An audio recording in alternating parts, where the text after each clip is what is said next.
Max Verstappen has undoubtedly been one of the hottest topics in the past couple of months, particularly because he's been caught in the middle of the entire Red Bull internal power shift. Talks about his future in this uncertain environment have been ongoing for quite a while now, and it seems like the three-time world champion is closer to a move to Mercedes than ever, especially if we're to look at the form of the Silver Arrows and their progress during the mid-season development war. With 12 more races to go in 2024, as well as many upgrades to come to the W15, can Mercedes assure Verstappen they have what he needs in order to continue the dominance from 2025 onwards? It's safe to say that the hottest seat right now is in Mercedes, and while it didn't seem like that a couple of months ago when Hamilton announced his departure from the team and the car was struggling on a lot of ends, that is certainly not the case right now. From what everybody can see, Mercedes have made massive progress in the past couple of races, with them scoring 2 wins in the last 2 races, accompanied by 4 podiums in total that started from Montreal onwards. Mercedes is now on the hunt to prove to Verstappen that they have the fastest car if he chooses to switch the environment from 2025 onwards. One of the primary reasons why Verstappen is reluctant to move from Red Bull, which has been stated by Wolff himself, is because of the dominant fashion in which the team operates right now. 3 championships, with the 4th one likely to come his way if he battles through this unexpected competition all of a sudden, is definitely not what you want to move from on your own. However, if you're to look at the other factors in Red Bull, such as the internal power struggles, as well as Max's stance on Horner, you would understand there is a lot more at play here. This is what Wolff is preying on, as he stated earlier that a driver like Max is not only interested in the car when he thinks about signing onto the team, he looks at other factors as well, hence the wish of the Austrian to make things a bit more complicated in Red Bull through his statements.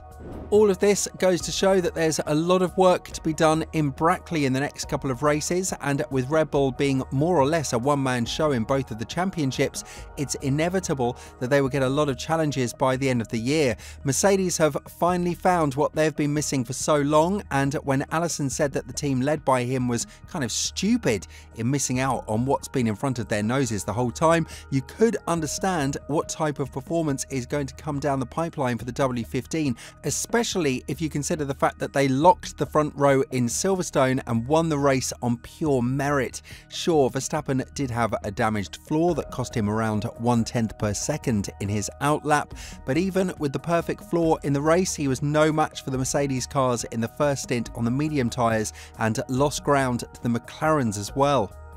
All of this will hint towards more aggression from Verstappen's side, because his team has been caught up quite quickly, and it would inevitably cause even more drama behind the curtains, considering how Horner has been treating his father and lobbied for him to not participate during the Legends Parade in Austria. Although the Brit insisted that he had nothing to do with it because this is an activity that is organised by the circuit itself, few would believe this, given the fact that both Max and Marco went on to comment on the kindergarten situation that is currently present in Red Bull. Be that as it may, Mercedes have a lot on their hands right now, but one thing is for sure, they definitely have the right tools to improve the car, to the point of making Verstappen believe that there is a future for him in the Brackley-based squad. When you have the CEO of the team, Ola Kalenius, openly lobbying for you to join them, as he stated, Max would look good in silver, no? A statement that proves how much Mercedes wants Max on the grid from next year. Quite frankly, other than him and Alonso, there aren't any other drivers who would be able to fill in the shoes that the 7-time world champion has left behind. A move that he might regret, seeing where both of these teams stand right now in the mid-season development war. A joking jibe was thrown to Verstappen by Toto Wolff after the Silverstone GP, and when talking about the possibility of Max joining the team, the Austrian said that it's crucial for them to build the perfect car, but also added, "I don't think it does influence our thinking. I've always said we need a car that goes quick, and when we have a car that goes quickly, we put a driver in and we get interest from many drivers. But in a way, I think we need to stay calm and continue the season. Max had a lot of time to look at our car from the back in Silverstone, so maybe he'll change his mind too. We'll see if the W15 will be a car that can convince Max. It's Max who wins the races and not Red Bull."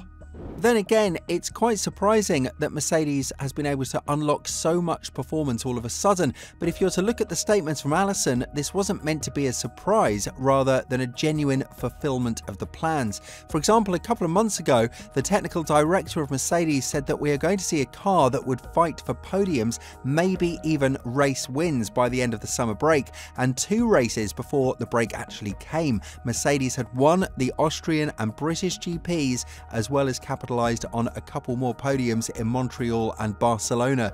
Not to mention that they've scored 2 pole positions in Montreal and Silverstone as well. And while you could argue that the win in Austria was a huge boost from Verstappen and Norris clash, Russell was there to capitalise on the moment and made sure it never got away from him. In Silverstone, it was a front row lockout with a car that performed perfectly well on all types of tarmac, wet, dry and intermediate, which is why, had it not been for Russell DNF, Mercedes would have likely had 2 drivers on the podium or at least scored 12 more points. The progress is something that Wolff has been quite happy to elaborate on in the past couple of weeks, and when talking about it, the Austrian said, "It clicked and suddenly everything that didn't make sense made sense. The development direction or the results of the development direction are like back in the old days. We are finding performance, we are putting it on the car and it translates into lap time. That wasn't the case for the last 2 years. There is more to come in terms of the performance we're bringing. We're bringing bits to Budapest and Spa. But on the other side, we must not get carried away. We had a win last week benefiting from the entangling, but in Silverstone we had an honest win.